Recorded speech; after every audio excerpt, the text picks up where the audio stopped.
This is everything you need to know for Week 5 fantasy football. We'll highlight everything we saw in Week 4 and what you need to know going forward. All right. Evan was unable to perform last week. The Bengals have been virtually unable to perform all season. I honestly, Evan, I did not think that this was in the range of outcomes for the Bengals. They've lost to the Browns, lost to the Ravens, barely beat the Rams, got smoked by the Titans on Sunday. They are dead last in the NFL in yards per play this season. Joe Burrow is at 4.8 yards per attempt. I didn't think any of this was in the range of outcomes. Now, the easy thing to say is Joe Burrow hurt his calf in the preseason, and that has completely torpedoed the offense. I get that. I think there's merit in that. I'm not sure that's everything that's going on.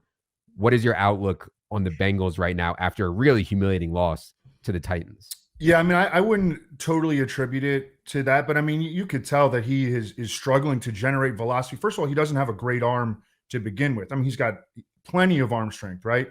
But he is struggling to generate velocity on his passes. A big part of his game, like I remember, I think Pat Thorman made the comparison during his first season to Tony Romo. Tony Romo was not necessarily a guy who ran for 35 yards every game, but he moves around in the pocket a lot. You know, he manipulates the pocket. Joe Burrow can't do that right now. Their offensive line has been problematic.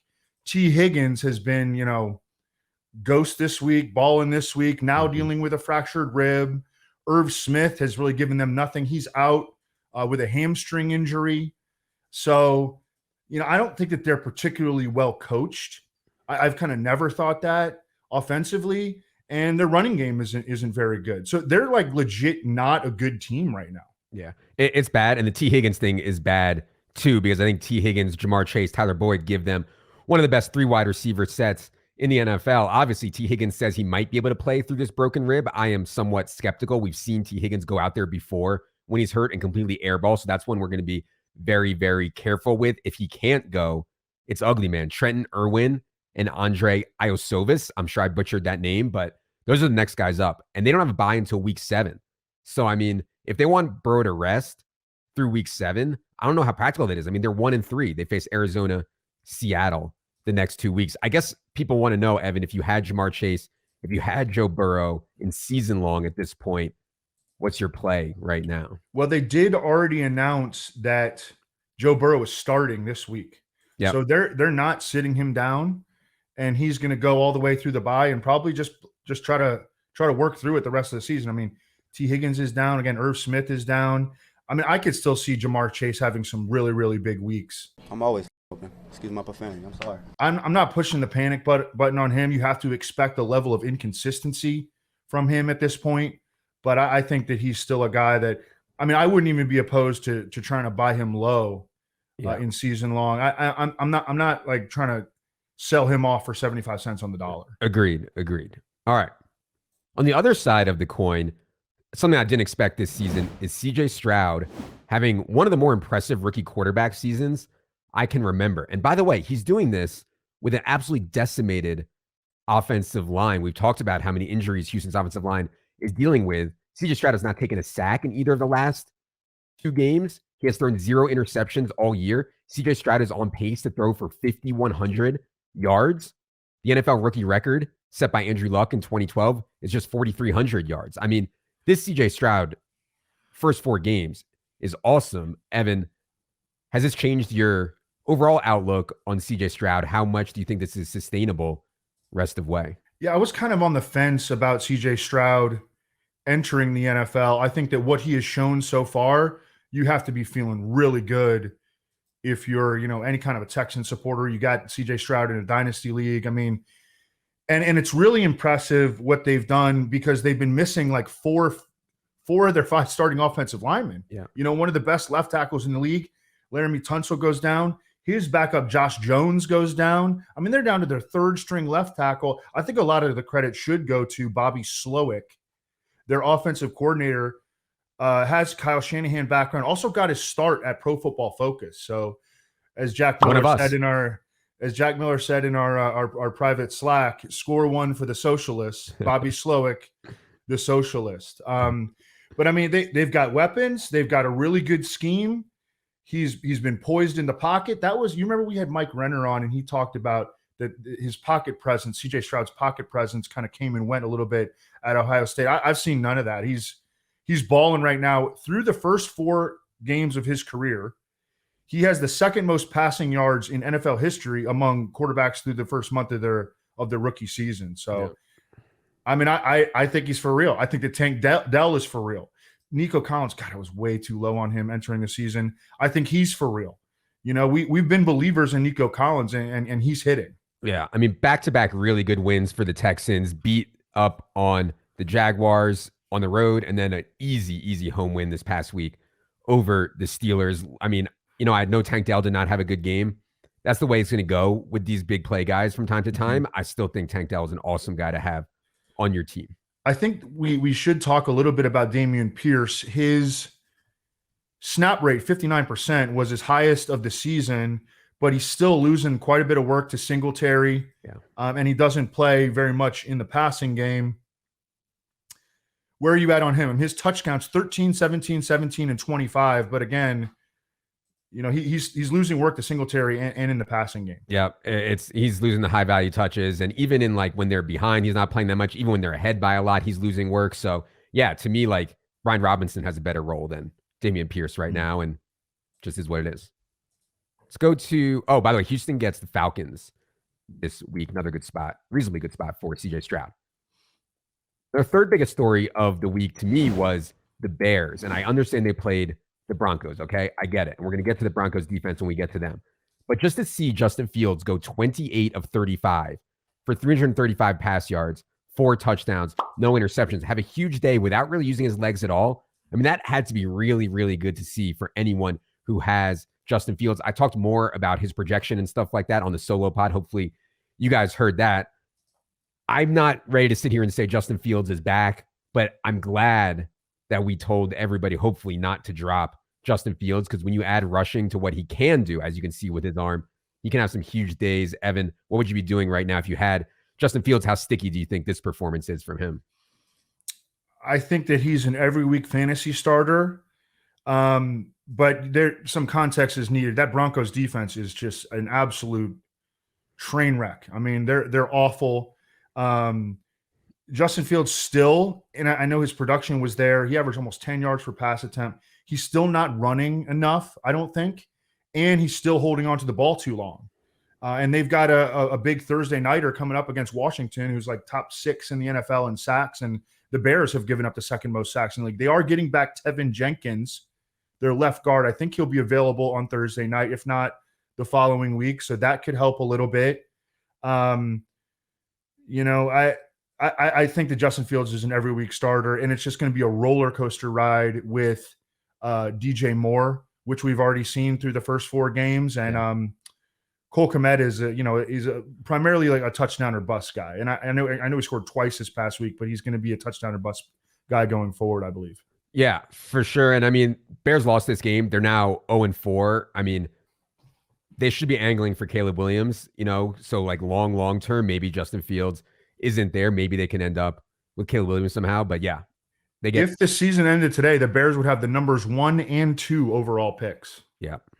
One other thing, Khalil Herbert, like kind of commandingly retook the Bears lead back job in this game, ran pretty well, 22 touches, only 6 for Roschon Johnson. I'm still stashing Roschon Johnson, but I mean, Herbert was the main dude against Denver. Yeah. I still think Khalil Herbert's a talented guy who in these types of games where he can be really efficient is going to be solid. Roschon, to me, remains the passing down guy, and later in the season, maybe more of a feature role.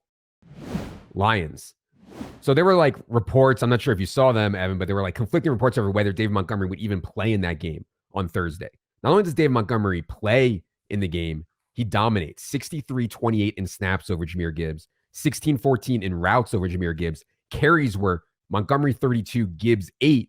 Carries inside the 10, Montgomery 8, Gibbs 0. This, even though the Lions won, even though David Montgomery had an awesome game, an awesome fantasy game, even though like I have really heavy David Montgomery bags, I hope all you guys too, fantasy Twitter was still in a full-on meltdown about the lack of usage for Jahmyr Gibbs. It's hard to quibble with the way that the Lions have been doing it, though. What do you think about Jahmyr Gibbs going forward? Any other thoughts on the Lions from their game against the Packers? Yeah, they're playing really good offense, and They don't trust Jahmyr Gibbs in pass protection. Jahmyr Gibbs, a lot of running backs come out of Alabama and they're like pro ready in pass protection. That's not the case. They didn't let Jahmyr Gibbs pass protect at Alabama.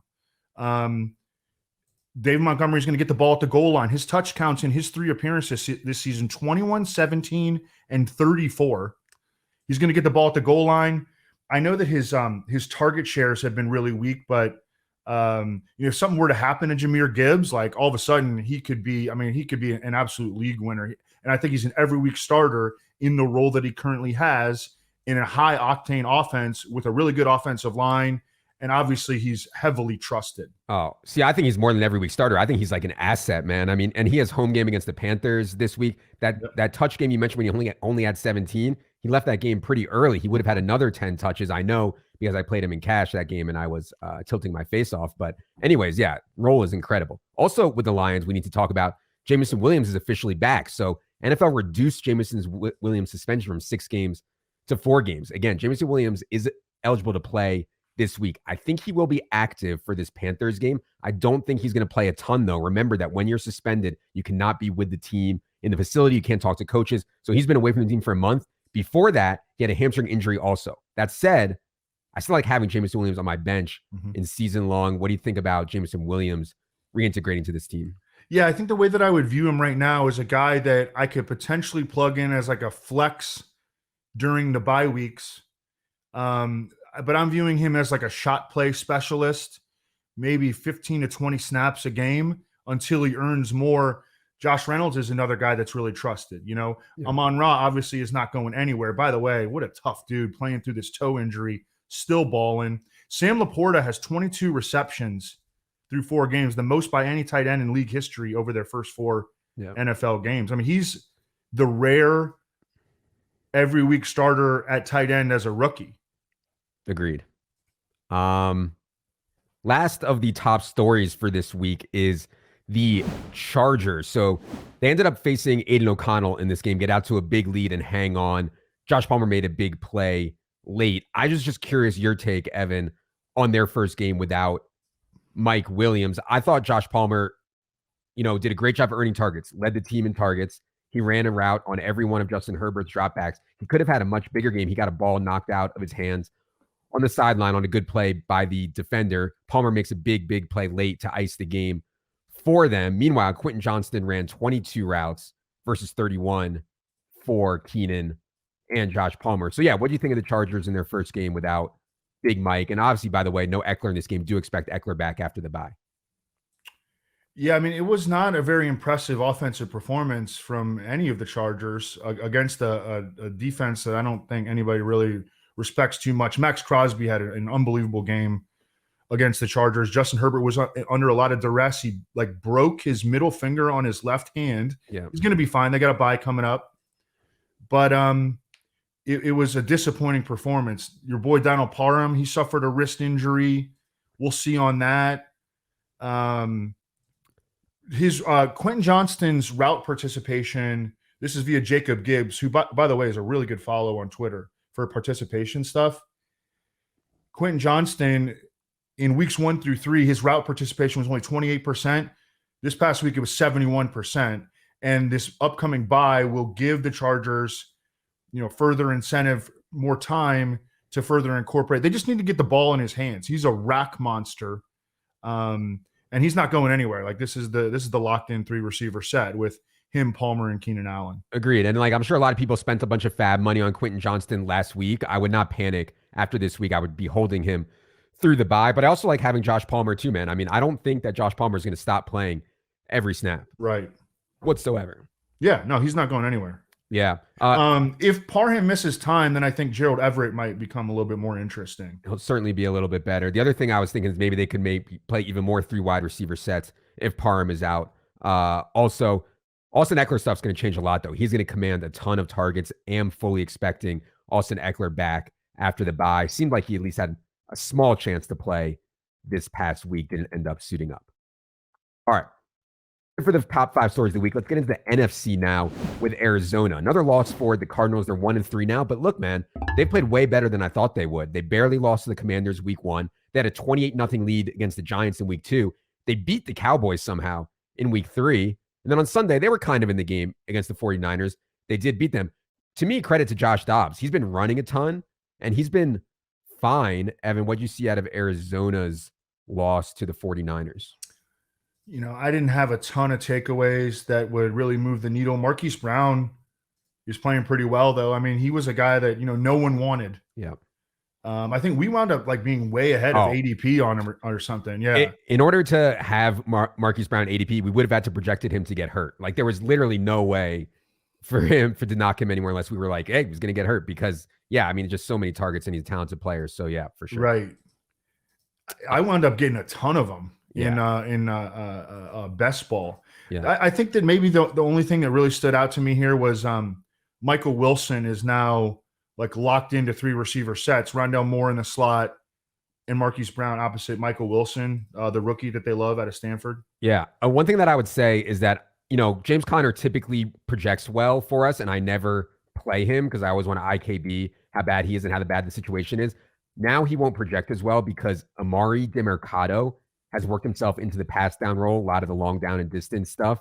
So he actually DeMercado ran one more route than James Conner did against the 49ers, which I thought was notable for people who consider or have James Conner. Does not have that true workhorse role right now. Yeah, Amari DeMercado was Kendra Miller's backup at TCU. Yeah. Falcons. Wheels, I feel like the wheels are coming off already. I know it's only been 2 losses for the Falcons, but I didn't think it was possible. Desmond Ridder might be playing worse than Marcus Mariota played last year. This time they go to London and are never really in the game against the Jaguars. That flowed through to Kyle Pitts stuff, which we didn't talk about because Jonnu Smith is now outplaying Kyle Pitts as well. But yeah, it does not look good right now for turning this thing around with the way Desmond Ridder is playing. Evan, Falcons thoughts after their London game? I think Arthur Smith pretty much told us what the deal with Kyle Pitts is, and that's that he's not healthy. He's out there playing at 60%. I mean, there have been a ton of videos you can see him running with a major hitch in his gait. You're talking about the knee injury from last year, correct? Yeah. And you remember during training camp, there was some whispers that. Well, he was really slow to come back. If it was just, I talked to Stefania Bell about this. If it was a regular MCL, he would have been back months earlier. So there was definitely something going on there. But yeah. Yeah, I wonder if it is because, during the press conferences, Arthur Smith is already being asked, hey, is Desmond Ridder still the starter? It could be Taylor Heineke time. Yeah. In Atlanta. I think it should be. I really do. As someone with a bunch of Falcons tickets, futures tickets from before the season, I think it should be Taylor Heineke. Jonnu has now had 3 decent games this year. Jonnu Smith has. Pitts has 1 game with more than 6 points. He had 6.2 points 1 week. So yeah, are you giving people the green light to drop Kyle Pitts, Evan? I don't know. What do you think, man? It's getting there. You can't really play him. I would keep him on my bench until Heineke gets in there. Would be my take. All right, I think that's a good take. Okay, let's go to Carolina. Really interesting running back usage in this game, and I get that Miles Sanders came into this game with a groin issue, but man, Miles Sanders actually got outsnapped by Chuba Hubbard, 39-31. Chuba ran 12 routes, Miles 11. They just got 16 opportunities. Chuba has outplayed Miles from an efficiency standpoint for much of the year, but yeah, this offense as a whole, Evan, my God, you're home against Minnesota and you get 3.4 yards per play. That is embarrassing. What do you think of Bryce Young's latest failure, this time home against Minnesota? Yeah, there's just not a lot of talent around him. So I don't really feel any sense of optimism really regarding almost anyone on the Panthers offense at this point. Yeah, Thielen, although he got hurt, didn't he? He got banged up, but he came back in the game. A real warrior. Yeah. I would rather have him with Dalton. I'd rather have Dalton out there, Sure. So I don't know. It's going to be a slog for this entire offense, I think. I thought that it was notable that in the second half of this game, Chuba Hubbard was almost like the clear lead back over Miles Sanders. Yep. But again, maybe it was due to the groin injury. I don't know. This is not a fun offense. Yeah, for sure. And they're 0-4 right now. They play at the Lions in week 5 and then at the Dolphins in week 6. They're staring 0-6 in the face are your Carolina Panthers. Cowboys. Patriots are so slow. They just have no chance against a defense like this. This game was 28-3 at the half. Patriots were never in it. Dallas' defense completely dominated. We did get a nice Jake Ferguson game here, who I think role has quietly been good. My biggest takeaway from this game is, a slowish Tony Pollard game. Again, I think he's moving into buy low territory for Tony Pollard. They have to play San Francisco this week, but after that, Chargers, Rams, Eagles, Giants, Panthers, Commanders, Seahawks. I mean, I really want to have Tony Pollard for those games. If anyone's selling low right now, I'd be in on that. Evan, any Cowboys takeaways from their easy win over the Patriots? Yeah, I like that take, number one. Number two, their offensive line really crumbled there for about like a week and a half, and they're starting to get guys back. So I think that really bodes well. Again, the Cowboys offensive line is like one of the biggest foundations for their offense. And when you're losing like Zach Martin and Tyler Biadasz and Tyron Smith, like that hurts. But these guys are starting to come back, and I think that bodes really well for Tony Pollard and the entirety of the offense. Packers, I mean, they came out on Thursday night in a huge game against the Lions with Aaron Jones and Christian Watson back and just laid an egg. I mean, they just did not show up out of the gate, did the Packers. Now, Aaron Jones and Christian Watson were both on snap counts. But yeah, you saw some of the things that have maybe been masked in normal stats on Jordan Love reared their ugly head with the underlying stuff. He was not good, made a bunch of mistakes in this game. Any Packers thoughts, Evan? Ugly loss for them home against the Lions in that island game. Yeah, and you usually see historically, especially in the Thursday night games, the home team shows up. There's like a long documented track record of these teams on the Thursday night games. When they're at home, they perform really well. The Packers did the opposite. This was really the first game where Jordan Love was under a lot of duress, and we saw that he did not handle that particularly well. And I wonder, the Lions dominated. Their D-line dominated up front, and the Packers placed David Bakhtiari. I think he's done for the season. Yep. That really hurts. That's bad. That's bad news. Luke Musgrave suffered a concussion. Yeah. They do have a really long – they have, 11 days because they play next on Monday Night Football? They play the Raiders on Monday night, yes. Right. So they'll get these guys back. You know who stinks is A.J. Dillon. Yeah. God, he's awful. They need to – and I know that Aaron Jones has been dealing with, an injury on and off, but, A.J. Dillon needs to go away. Yeah. And I was going to say that, Christian Watson only ran 20 routes on 42 dropbacks, did catch a touchdown. Against this Raiders team with so much time off, I would expect Christian Watson back around 80+% of the routes. And to Evan's point, my note was that you can't keep putting A.J. Dillon out there like this. Aaron Jones' role has to be expanded to see handoffs to A.J. Dillon are wasted plays. Rams. This has turned into like the fantasy story of the year. They are riding Kyren Williams and Puka Nacua every week. And they did it again, this time in a really good overtime win over the Colts. Now, I would note that the workload did come off of Kyren Williams a little bit. He didn't return punts. He only, quote unquote, played 72% of the snaps, only a route on 61% of dropbacks, but still 28 more touches for Kyren Williams, 30.7 more DraftKings points. It's just, man, so concentrated, and they've been effective moving the football. What'd you see out of the Rams overtime win over the Colts? Yeah, Kyren Williams touch counts weeks 1 through 4, 15, 20, 12, 28. I know he was 100% snap player the previous two games, 72%. I think we can live with that. I think that if you're in a deeper league, Ronnie Rivers right now seems to be clearly the Rams' number 2. Yeah. So I think that he's worth a stash at the end of benches. Stafford suffered a hip. Stafford's been balling, by the way. Yep. Stafford suffered a hip injury in this game. That's something to monitor. It doesn't sound like it's going to cost him any time, but it may cost him some practice time. On Puka, Puka is on pace now for 166 catches, 2,129 yards. And I don't think that it's really that fluky, man. I really don't. Obviously he's going to regress off that, but I don't think him being like a 7K wide receiver on DraftKings every week, I think that makes sense. Of course, a lot will change if and when Cooper Kupp comes back. There have not been a ton of reports on Cooper Kupp. We did get the quotes from Sean McVay last week at the press conference that he's on his way. He's been working out, and that was all great stuff to hear. He didn't want to commit to Cooper Kupp playing in week 5. He said there's a difference between returning to performance and returning to play. So we'll have to see on Cooper Kupp, but it does sound like he's at least on his way back. My guess, wild guess, would be like week 6 he'll try to come back, or week 7. But I'm honestly just guessing because we do not have a lot of news out there on that right now. Yeah, just wait and see mode on Cooper Kupp.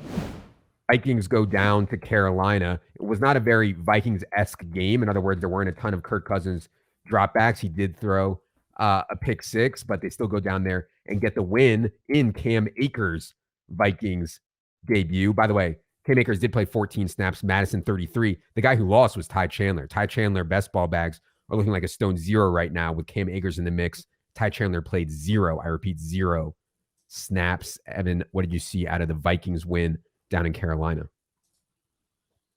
I think it's notable that Jordan Addison is still running behind KJ Osborne, which is a little bit frustrating and a little bit surprising. I mean, Jordan Addison had 1 target and goosed. Yeah. Alexander Madison is still the Vikings lead back.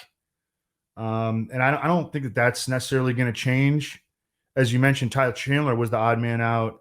He has a level of explosiveness that Cam Akers and Alexander Madison don't bring to the table, but they clearly just they don't trust Ty Chandler. Yeah, you can safely drop Ty Chandler, obviously. Now, I did think, as much as Madison has been through and how, much he's struggled and how bad it's been, he's still around the running back 20 in fantasy points through the first month. He was drafted after that, running back 22, running back 23. So it's been scary. And the Cam Akers stuff is scary. Cam Akers' role could grow, but I think this is where they want it. Again, opportunities were Madison 18, Akers 7. I think that ratio will be pretty sticky going forward. Saints. Man, this was ugly. Derek Carr was playing through a shoulder sprain, and maybe he should have just sat it out because he could not push the ball down the field. I mean, Olave was invisible. He checked down to Alvin Kamara, who made his return from suspension. First game back, Kamara, 14 targets, 13 catches for 33 yards. I mean, that's an NFL record, obviously. Like, you don't catch 13 balls for 33 yards. It's like almost impossible. They maybe should just let Jameis Winston play this game. I don't know. What do you think out of Saints' ugly loss to the Bucs? Yeah, are we attributing this to Derek Carr's shoulder injury? That was my first thought. Maybe I shouldn't. I don't know. Yeah. I talked to Underhill about this, and he's just I don't know if I should say it, but I think that Nick thinks that Derek Carr just isn't very good. And I've always kind of been on that. Yeah. Just very, very mediocre. Right. League average quarterback. Maybe worse. I mean, he's not a teammate elevator. He does not elevate his teammates, and so they're just going to be really average on offense, or maybe worse than that. I mean, this was a disgusting display of offense. 3.4 yards per pass attempt, 127 yards on 37 attempts. No, that's not going to get it done. I mean, I'll say this, like, he has good players around him, man. He doesn't need to elevate them. Olave, Kamara, I think Michael Thomas is having a pretty decent year, like he doesn't need to elevate them. He just needs to play league average. I was a bit struck that in Kamara's first game, Kendrick Miller only played like 5 snaps. Mm-hmm. I mean, they did not ease in Alvin Kamara at all. They said he was fresh, and clearly they thought that he was. 36% target share and 11 of 16 running back carries for Alvin Kamara. Juwan Johnson hurt his calf in warmups in this game and did not play. So we'll be seeing what's going on with that. Giants last night. I thought Danny Dimes was fine when he actually threw the football. When he ran, he was fine. But the mistakes, my God, I mean, his awareness is just so bad. That fumble, he didn't feel the guy around him. And then the back-breaking pick 6 to Devin Witherspoon. I mean, Daboll was pissed. I mean, Daboll, did not hold back. That was clearly a mistake on Daniel Jones. Next 2 games for the Giants are at Miami, at Buffalo. They're likely going to be 1-5. So ugly right now for the Giants. What do you think of their game last night against the Seahawks? Yeah, they just have so little juice on offense right now, number one. And number two, they can't protect at all. Yeah. They won. They played above their heads last year through a lot of smoke and mirrors. And I think that that's kind of coming full circle this year. No Andrew Thomas. He's missed multiple games at this point.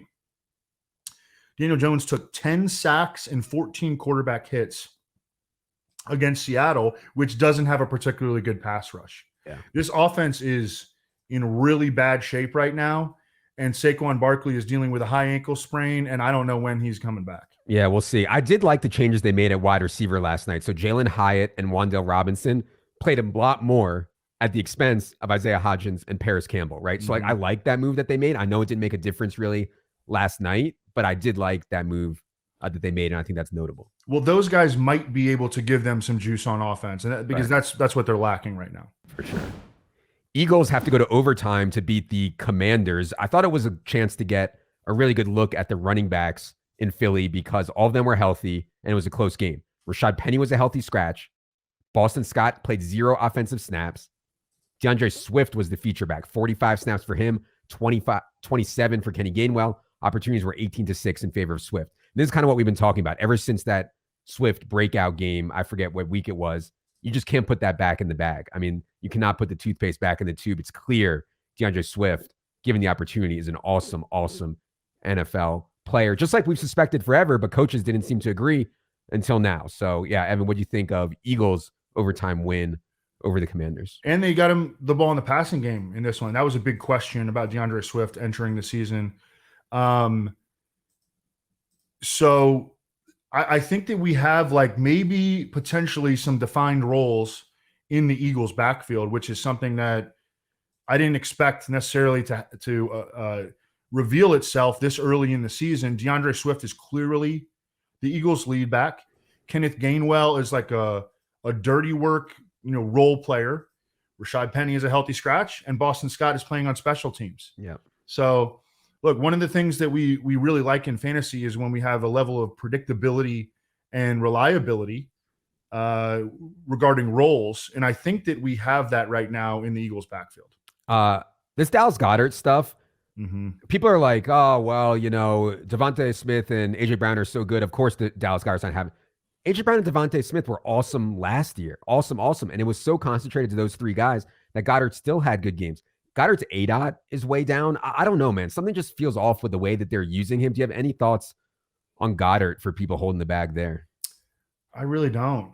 I expected more. Remember, we had Kemsky on before the season. Dallas Goedert was just dominating in training camp. Goes to show how useful that information is, right? Yeah. There is someone who has been tracking first read targets. Yes. And AJ Brown, I'm sorry that I don't recall who this is, but I've seen it circulating. AJ Brown is the number 1 first read in the NFL, like kind of by a distance. Yeah. Like they are going out of their way to target the crap out of him.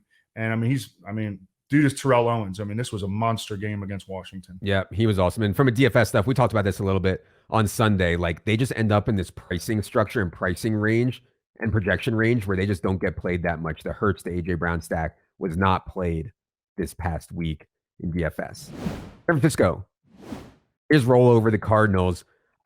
When Eli Mitchell is out, the CMC role is so absurd. 47 of 54 snaps, 20 of 23 running back carries, and a 38% target share for Christian McCaffrey. We've had him number 1 overall in the rest of season, top 150 for the last couple weeks. Maybe we should have thought more about that before the season and had CMC over Justin Jefferson and Jamar Chase. But when you start to project in all the Eli Mitchell stuff, which I think when Eli Mitchell is healthy, he'll get, it doesn't look quite as good. But yeah, anyways, Evan, any thoughts on San Francisco's easy win over the Cardinals? They're so good. I was listening to Matt Barrows, who's covered the 49ers for a long time on the Athletic podcast, and he was like, this is the most talented 49ers team since like Steve Young, Jerry Rice, John Taylor, Roger Craig. They're absolutely loaded. Brock Purdy is like, was he 9-0 now as a regular season starter? Yeah. You had some stat on him. He's 9-0, and the 49ers have scored 30 or more points in eight out of Brock. And 30 points is like hard to score. 8 of 9 games that Purdy has started, they've scored 30-plus points. Crazy. Yeah. Yep. Debo played through his rib knee injury in this game. Yeah. And then Ayuk came back from his shoulder injury. Ayuk is another guy who's been getting a lot of first read targets. Brock Purdy loves Ayuk. How can you not? I mean, Ayuk as a receiver, it's like not even close. Ayuk is so much better than Debo. Obviously, Debo does the thing where he catches a 5-yard ball, breaks 10 tackles, and goes for a touchdown.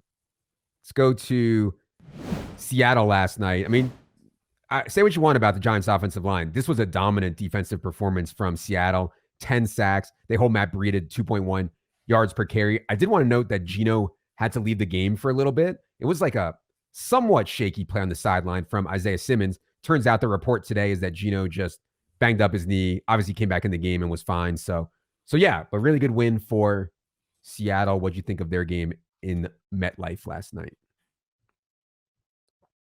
I thought that Charbonnet had some nice runs in this game. Yeah. But it's still clearly the Kenneth Walker show up top. So that's something that we can lean on. The Seahawks in this game were missing 4 of their 5 starting offensive linemen. The only actual starter that they had was Evan Brown. They were without both their starting tackles and both their starting guards. So for them to have, a somewhat functional, offensive attack, I think was pretty impressive. Geno Smith didn't light it up or anything. Tyler Lockett had multiple receptions called back on stupid penalties. Yeah. So he only finished with 4 for 54.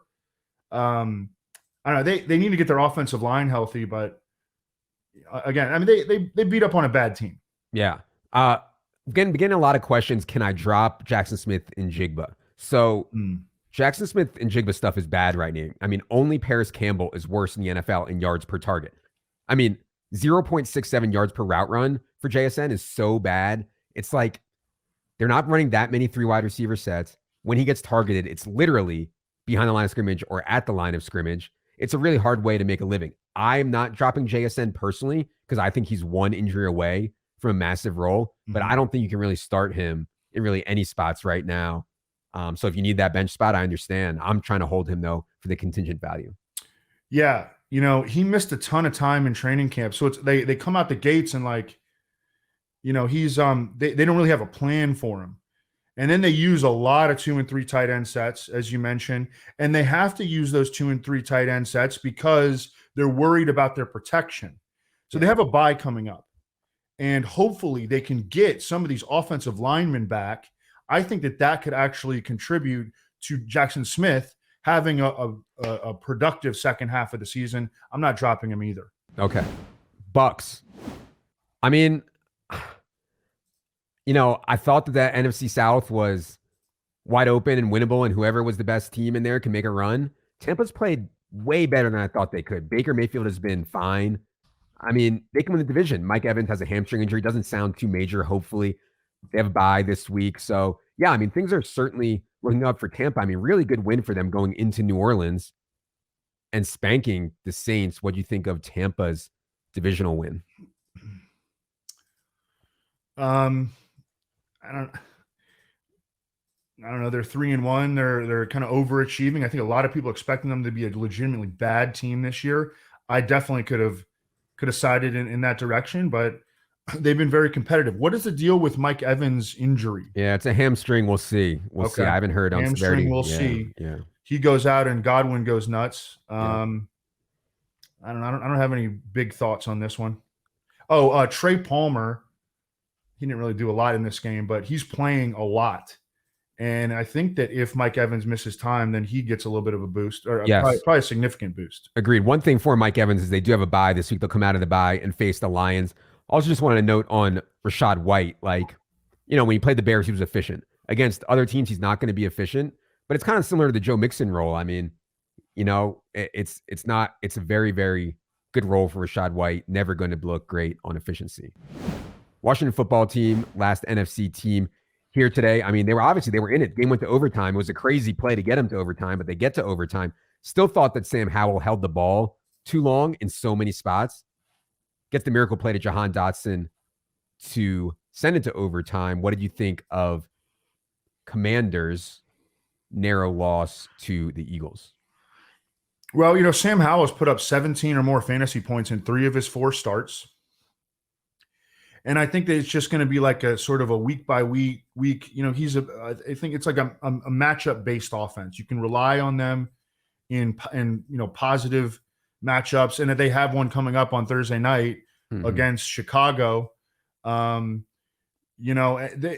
really, you can blame it on protection. You can also blame it on Sam Howell holding the ball. Whatever the case may be, they have big time like sacks allowed issues, and the Bears have 2 sacks in 4 games.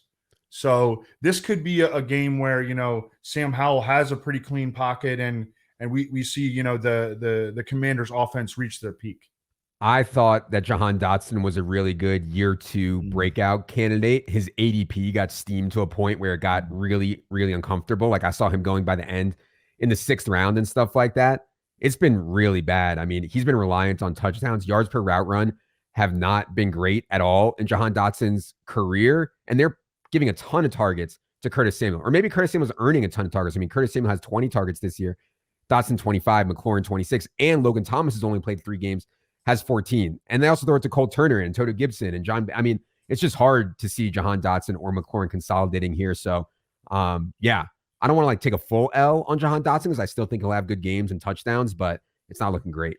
Jahan Dotson is dealing with an ankle injury, by the way, and Curtis Samuel is on the injury report with a quad injury. Yeah. And this is a short week, so I don't even know if they're going to play. Logan Thomas played almost 80% of the snaps last week. Clearly the Commanders' number 1 tight end. All right, moving to the AFC now. Let's start with the Baltimore Ravens. I mean, easy win here for the Ravens over DTR, who was starting in place of Deshaun Watson. But one thing I've noticed is since J.K. Dobbins has gone down, and maybe it's coincidental, but since J.K. Dobbins has gone down, Lamar Jackson is certainly running with the football more. 12-54-0, 14-101-2, and then on Sunday, 9-27-2 rushing. I mean, that is really, really strong. We also got a Mark Andrews breakout game here a little bit. Evan, what do you see out of Baltimore's easy win over the Browns? Yeah, I mean, only 19 pass attempts for Lamar Jackson. So they're not, Todd Monken has the background, the air raid background, but that doesn't necessarily mean that he wants Lamar Jackson dropping back to pass 40 times a game. And I like that they have upped his, he's scrambling. Yeah. I mean, he's a playmaker. You know what I mean? And when he's got a healthy Mark Andrews, he's outscoring Jalen Hurts right now. He's a top 3 fantasy quarterback.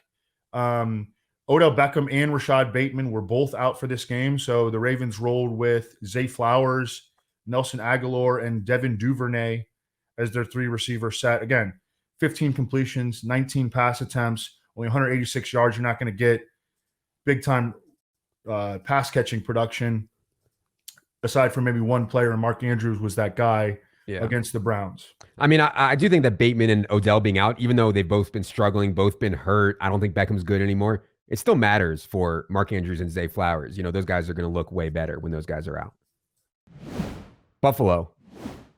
So big win for Buffalo. I mean, huge win for the MVP race. Josh Allen's now the favorite in MVP race over Tua. Big win in the AFC East. Awesome Josh Allen, Steph Diggs here. I think Steph Diggs is having just an awesome season after some concerns late in the year, over the summer, etc. Josh Allen shows the kind of ceiling that he has in this game. Evan, what do you think of the Bills' dominating performance over a hot Miami team?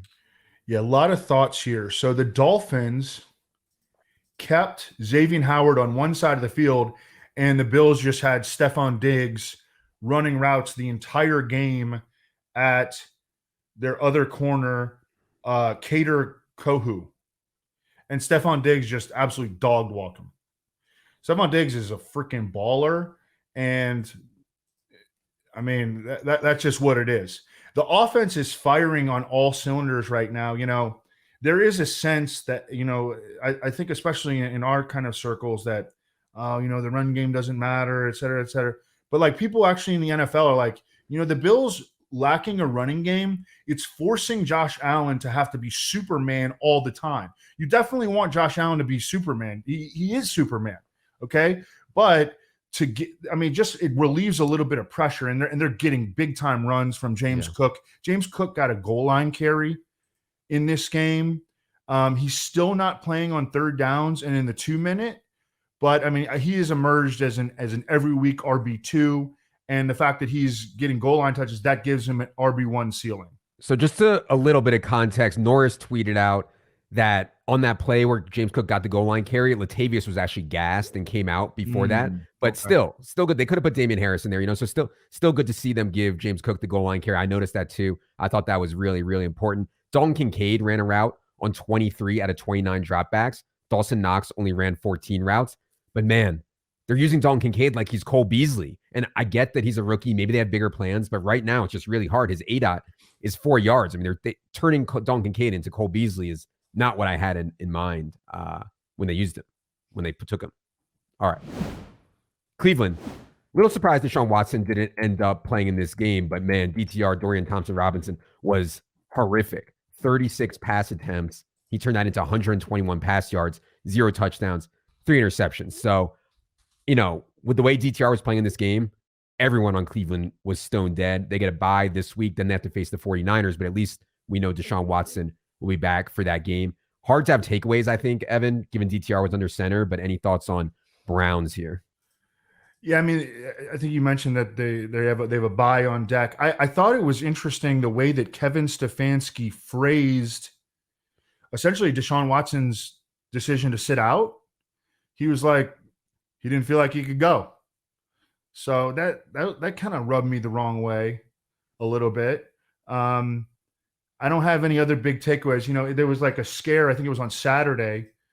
David Njoku, burnt himself trying to light a fire pit or something like that. Yeah. He winds up leading the team in targets, catches, and receiving yards. No other huge takeaways here. Yeah. I mean, Dorian Thompson-Robinson isn't an NFL quarterback, at least not at this point. He was good in the preseason. Anyone out there with a fire pit at their home, #HowRich, just be careful out there, all right? We don't want anyone burning their face off like David Njoku. Did you see the outfit that he showed up in? Yeah, that was awesome. That was sick. Broncos. I mean, Russ has another efficient game. Now, obviously, this was against the Bears, but another efficient game for Russ. He's now up to 22.7 DraftKings points per game in 6 games as a Bronco without Nathaniel Hackett. With Nathaniel Hackett, Russ was at 14.8 DraftKings points per game. I mean, it's been a stark difference when he has not had Hackett around him. So, I thought Russ was a fine play in cash. He came through again against the Bears. What do you see out of the Broncos win in Chicago? Yeah, and I've seen all these Russell Wilson starts, and I still don't get the feeling that he's really that good or like that he's turned a corner. But I mean, hey, he's putting stuff into the box score, and so we'll take it. I mean, he should be able to have a very productive game against the Bears. That's for sure. Still frustrating about Marvin Mims has 5 catches of 30-plus yards, and they still can't find a regular role for him for whatever reason. I thought it was interesting. So Samaje Perine and Javonte Williams both got banged up in this game. They believe in Jaleel McLaughlin. Yeah. I mean, they are willing to play him a lot. And so I think that he is a guy that really should probably be owned in all leagues. I don't think that you can count on Javonte Williams' health, although it sounds like he's going to be all right off this hip injury. Yeah. And then Samaje Perine is really just a role player. So yeah. Couple things there. First, I would say the report on Javonte Williams on Sunday from Schefter was that this is minor. He's not expected to miss much, if any, time. I'm still adding Jaleel McLaughlin where I can because A, we know how serious of an injury that Javonte Williams was coming off of, and B, they like McLaughlin, like Evan said. Anyways, I saw McLaughlin get a carry in the first quarter before Javonte Williams got hurt. So I want to have McLaughlin. On the Mims stuff, his role is getting a little bit better. He's at least ahead of Lil Jordan Humphrey now, and he's even with Brandon Johnson. But yeah, he has 50 DraftKings points, and he's run 39 routes all year. I mean, that's just absolutely insane. We don't really talk about defense that much on here, but Evan, Broncos defense is allowing 7.0 yards per play this season, despite facing Garoppolo, Howell, Tua, and Fields. I mean, they play the Jets this week, so that's going to start to look a lot better, I think. But this is going down as a historically bad, embarrassingly bad Broncos defense. Well, they only have one good player on defense, Patrick Surtain. Yeah. I mean, they only have one good player. Colts. So Colts make an awesome comeback behind Anthony Richardson, come all the way back, but then lose to the Rams in overtime. I want to get to Anthony Richardson in a second here, but to me, the big story is Jonathan Taylor. I don't know if you have a read on what's going on here, Evan. Nope. My read is that Colts are playing pretty well. Zach Moss has been playing very well, I think. And they're just like, well, what do you want to do, Jonathan? And he's like, well, I have to play some games to get my contract accrued. So I guess I'm just going to come back and play. I mean, is that really all that simple? Now, no one seems to really know. I've been looking all morning for stuff on Jonathan Taylor, if he's going to play this week, what the plan is. No one really seems to know. So we'll see. My guess right now is that he's active week 5, but I honestly have no idea. Any thoughts on the Jonathan Taylor situation? I'm with you. I'm kind of like, what? The stuff that came out on Monday, we're doing this early Tuesday afternoon. The stuff that came out on Monday was like, oh, Jonathan Taylor will be back in practice this week. Like everything's fine. I saw Nothing happened. I saw your Seinfeld tweet. That was great. Yeah, but then, Dan Graziano of ESPN, he had a report where it was like, no, it's not that clean. It's not that clean. And who would really expect it to be that clean after all that they went through? I don't know what to think. I'm just in wait and see mode. Yeah. And maybe they'll end up accepting a second round pick or something. And in that case, I could see a deal maybe getting done. If I was running a team, I would not give up a second round pick for Jonathan Taylor, but maybe there's a team out there who would. Anyways, back to what's going on the field. I mean, some of these Anthony Richardson throws, man, holy cow, this guy is a freak. And then the rushing stuff, I mean, he's gone 23, 131, 4 rushing, but he's missed so much time. He's only played 151 snaps this season. Just his rushing alone would make him a top 20 running back in half PPR. That doesn't even count all the throwing stuff. And by the way, he's made some awesome throws this year. So he's Cam Newton. I mean, I know you've called him Cam Newton, Evan. He looks like Cam Newton with maybe even more explosive ability running the football. What do you think of Anthony Richardson and the Colts comeback that narrowly fell short? Well, I think that Anthony Richardson, if you had an optimistic viewpoint on him from a fantasy standpoint, because we knew that the upside was there, right? You were talking about like, oh, he's a safe floor guy. Yeah. But could he be a safe floor and a high upside guy? And that's exactly what he's been. So if you had the positive take on him, you were right. And I think it's only going to get better. I mean, I think he's an every week fantasy starter. This is a real life NFL question. And I know that we're all influenced by 4 games. If you had the number 1 pick, who would you take? CJ Stroud, Anthony Richardson, or Bryce Young? Anthony Richardson. I mean, what he's shown as a thrower, and they've asked him to run a really fast and even a throw-centric offense at times, and I thought he's executed for his first NFL season. I mean, yeah, no brainer. I mean, I'm swinging for the gold. By the way, I talked a bunch on the solo pod about how much worse Zach Moss and maybe eventually Jonathan Taylor will be with Anthony Richardson versus Gardner Minshew. If you're interested in that, listen to that. Other note I had was Alec Pierce is in the concussion protocol right now. We'll see if he can get ready to go. Jaguars. Easy win for the Jaguars here. Again, Christian Kirk dominates targets. Last 3 weeks, Christian Kirk 29% of the targets. Calvin Ridley just 15% of the targets. I'm not overly worried about Calvin Ridley, but it just seems like these defenses can push the ball to Christian Kirk if they want. Now, Calvin Ridley did draw a deep pass interference call. He was defended a lot by AJ Terrell. I think it's a very good corner, but still, I think Calvin Ridley has better days ahead. I'm not too worried. Any thoughts on that? Anything else on Jaguars? Yeah, AJ Terrell shadowed him in this game. Zay Jones was out again, so that's helping Christian Kirk. But as far as I'm concerned, Christian Kirk should be playing ahead of Zay Jones anyway. Yeah, we'll see when Zay Jones gets back. He's now missed 2 straight games. Travis Etienne outsnapped Tank Bigsby 56-8. So that is Etienne's backfield at this point, and he may get vultured every now and again at the goal line or something like that. But I mean, Etienne's getting almost all the work. Mm-hmm. I think that Calvin Ridley is a screaming buy low. I think that really, if you put it in context, the dude has barely played for 2 years. I mean, I think that it makes sense that he would have some rust to knock off or whatever. I mean, he's not going anywhere. He's locked in. He's their most talented wide receiver with an ascending quarterback in a pretty good offensive scheme. I think that people should be trying to buy Calvin Ridley aggressively. I think you can get him pretty cheap. I mean, people are panicking, full-blown panic right now on Calvin Ridley. And so, yeah, I was thinking, what would I give up to get Calvin Ridley? Maybe I'd give up Puka. I doubt it. But I don't think you have to give up someone that good. You could give up someone way worse and maybe get your hands on Calvin Ridley. By the way, the Jaguars are getting back Cam Robinson from suspension. They needed that. They needed some injection into their offensive line. And then they have to play back-to-back London games. Yeah, it's so that has weird. never happened before in NFL history. So weird. Chiefs. So Chiefs get out to a big lead. Things were going, as everybody thought they would against the Fighting MILF Hunters, Zach Wilson and the Jets. And then somehow, some way, Jets get back in the game and honestly had a real chance to win it. Some shaky calls, especially that one on Sauce Gardner down the stretch there. What do you think of Chiefs hanging on that Sunday night football game against the Jets? Well, it wound up being a much more enjoyable game than I thought it would be to watch. Travis Kelce has now been held under 70 receiving yards in 5 straight regular season games going back to last season. Sky Moore is catchless in 2 of the Chiefs' first 4 games. I mean,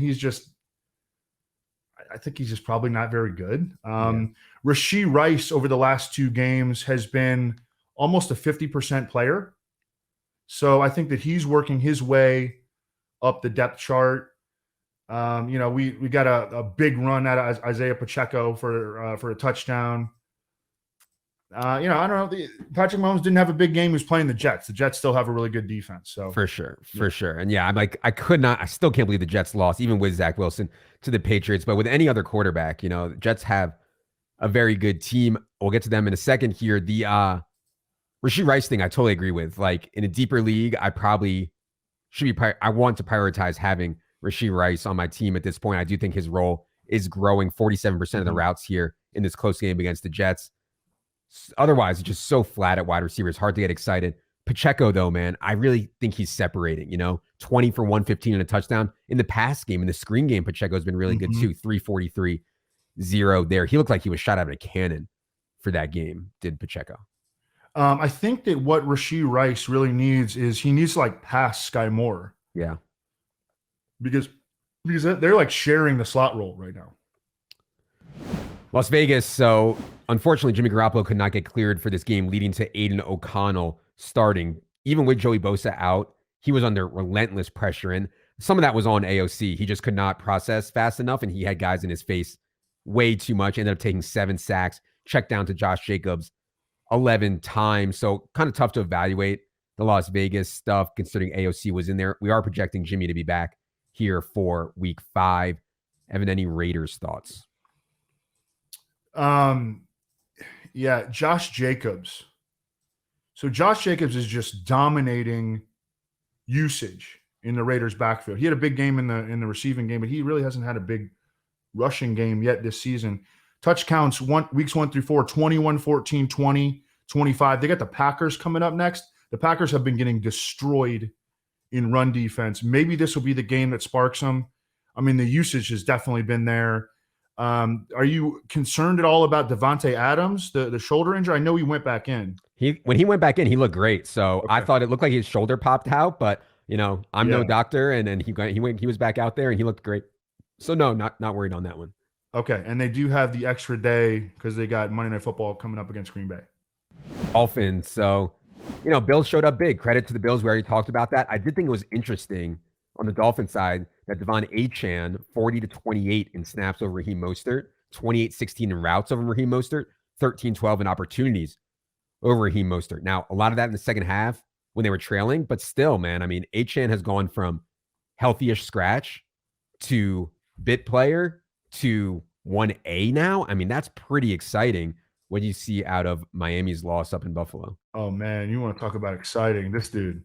I saw Renner comparing Devon Achane to Chris Johnson.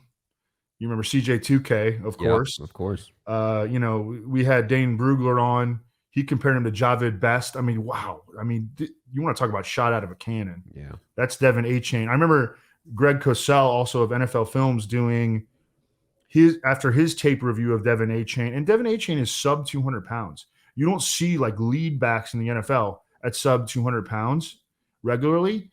But Greg was like, the way that this dude runs, I think he can be a lead back in the NFL, even though he doesn't have that size. And we're seeing him. Yeah. I mean, I think he's the 1A, right now. I think that there are some concerns on the Dolphins' offensive line. Connor Williams' absence was glaring, their center, with a groin injury against Buffalo. They got a lot of pressure on Tua. Tua took 1 sack in the Dolphins' first 3 games. Took a bunch of sacks against the Bills. They also lost Teron Armstead, their left tackle, who seemingly gets hurt like every friggin' week. But he is not going to play against the Giants. Jeff Wilson is eligible to return. Correct. This week. We'll see what kind of a role he has. But I think that A-Chain, like, he just is such a good fit for what Mike McDaniel wants to do because he is shot out of a cannon. I'm hesitant to call HN the 1A in games where they're winning. I still think that we'll see a lot of Mostert and Wilson. And by the way, I think Wilson and Mostert will play kind of the same role. HN has his own role. I think in games where they're winning, HN will be more of the 1B, but games like this where they're losing, HN's for sure the 1A. Just also want to take a second here to pump my own bags. I'm sorry, but, Tua deserves comeback player of the year, in my opinion. I know I'm biased. I'm pumping my own bags, but Damar Hamlin, shout out to him, was active for the first time. He was back, and clearly a great story as well. Damar Hamlin did play in special teams in this game. New England goes to Dallas and just gets absolutely stomped. Does New England. I don't even know what to say about this New England team anymore. They're so slow, so boring. The big report pregame, which no one cared about or believed, was that Zeke was going to play starter snaps. That was obviously wrong. Ramondre still ahead 35-22 in snaps, 16-8 in touches. It doesn't really matter. I never want to click a Patriot. Like, never. I don't know what would make me want to click a Patriot, really, other than like some cheap Hunter Henry stuff. What do you think of Patriots getting steamrolled down there in Dallas, Evan? So the Patriots benched Mac Jones in this game, but then Bill Belichick, what did Belichick say? I didn't see his presser. Well, he said the score was out of hand and we just wanted to get Mac out of there. It didn't strike me like he was actually thinking about making a quarterback change, but I could be wrong. Well, he was playing so poorly that like he was like sabotaging the offense. Yeah. I mean, there's something going on there. There's something going on there behind the scenes. I mean, don't you get the same sort of feeling about Mac Jones and the Patriots? Like there's something going on behind the scenes that we don't know about. I think he's tilted that they haven't given him the right weapons. I think he was tilted at the scheme last year, and I think they're tilted with him that he hasn't been good enough. It's headed for a bad situation. I mean, for sure. Yeah, for sure. It's ugly. So I guess Mac Jones is going back under center. Juju Smith-Schuster, you could have dropped him weeks ago. Yeah. Tyquan Thornton, their 2022 second round pick, a lot of speed. He is eligible to return this week from IR. I don't have any other notes. It's really disappointing. Ramondre Stevenson has been disappointing. Definitely. Losing a ton of work to Zeke and just not playing that well. I'm hesitant to say it's Ramondre's fault because the offense is like everybody's just on top of each other because they're all so slow, but that's so. This was clearly the best game that Zach Wilson has played in the NFL. I think 28 of 39 for 245 yards, 2 touchdowns, 0 interceptions against the Chiefs. Obviously, he drops a shotgun snap, which ended up being a really big mistake in the game. But if Zach Wilson can play like that, they're going to win a ton of games. I'm real skeptical that he can sustain playing at that level. Evan, what do you think of the MILF Hunters' big game against the Chiefs? Anything else on the Jets? I mean, he has skills. He's just really poor decision maker, really inconsistent down to down. So you kind of don't know what you're going to get with Zach Wilson. In this particular game, you saw that he had skills. He's the number 2 pick in the draft. He's athletic. He's got a really good arm.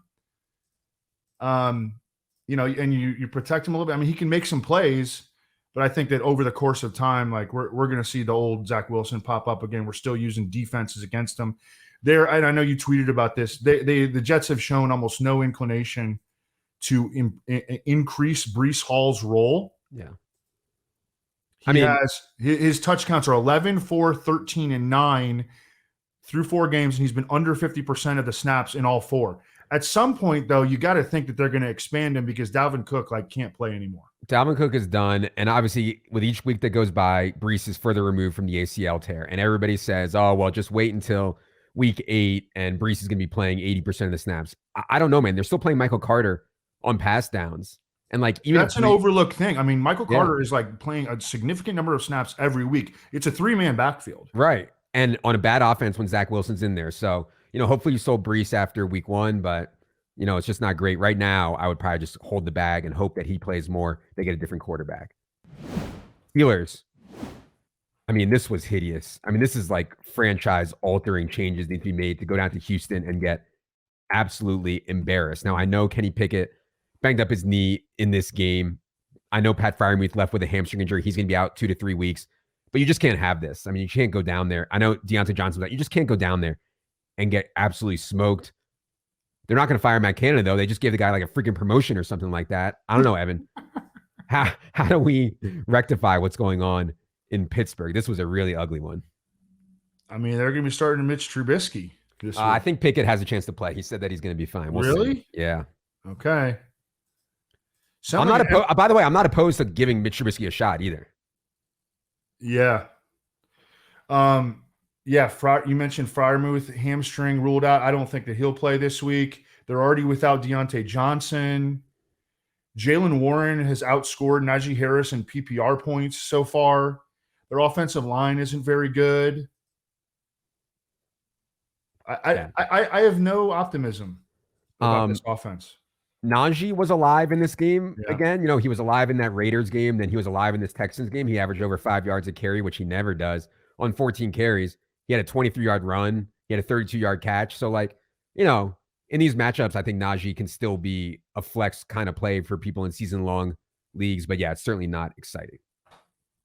Last team we're going to do on the show today is the Tennessee Titans' impressive beatdown of the Cincinnati Bengals in a 27-3 game. We saw some vintage Derrick Henry runs. I mean, I know you had big fades on Derrick Henry. I know you had big fades on Travis Kelce. They both look really good this year, but we did see a couple Derrick Henry runs where I was like, man, that looks like old school Derrick Henry. What did you think of Titans' easy win over the Bengals? Yeah, I agree with you. He looks really good. I'm not surprised. I mean, it's still early in the season. The offensive line situation is not going to get any better. And I mean, he's just, they're going to give him a million touches when they're winning. That's the thing. They're like winning. When they're winning 27-3, Henry's going to look good. In close games, when they're behind, it's not going to look like this. And in this game, they gave him an early field goal, and then they scored 27 unanswered. Yeah. So it really went well for Derrick Henry. Yeah, when they fall behind, like Tajay Spears is going to play a ton. Yeah. Tajay Spears should definitely be rostered everywhere. DeAndre Hopkins, is he starting to look old to you? 65 yards or fewer in 6 straight games dating back to last December. What are we doing with Treylon Burks? He missed against the Bengals with a knee injury. What do you think? On Hopkins, I thought he's been a contested catch, short area guy going back to Arizona. He did have a play there. He was open in the end zone on a bomb. Tannehill missed him in this game. But yeah, I think that's his game now. Treylon Burks, if you have to drop him, I think that's okay. I just don't think there's going to be explosive pass game environments very often for this team. Okay. Chig has been a disappointment. Yeah. I would say. I mean, along with every other tight end. Yeah. It's wild how bad the tight end field is this year. I know you've talked about that. Yeah. Titans are 2-2 now, as is everyone in the AFC South. And, they play the Colts next, which is obviously a really big AFC South game. I think the Titans are going to hang around. And, I thought maybe Tannehill could get traded and they get a look at Will Levis, but they're going to end up winning, 7, 8, 9 games or something like that. And that'll be enough for Tannehill to stick in there. All right. That'll do it for the week 4 team by team recap and look ahead to week 5. Great to have Evan back in the mix here. Be sure you're following us on Twitter at Establish the Run, at Adam Levitan, at Evan Silva. For producer Luke, for producer Ryan, for producer Steven. Yes, it takes 3 producers just to produce this one beautiful show for you all. I am Adam. Good luck, everybody.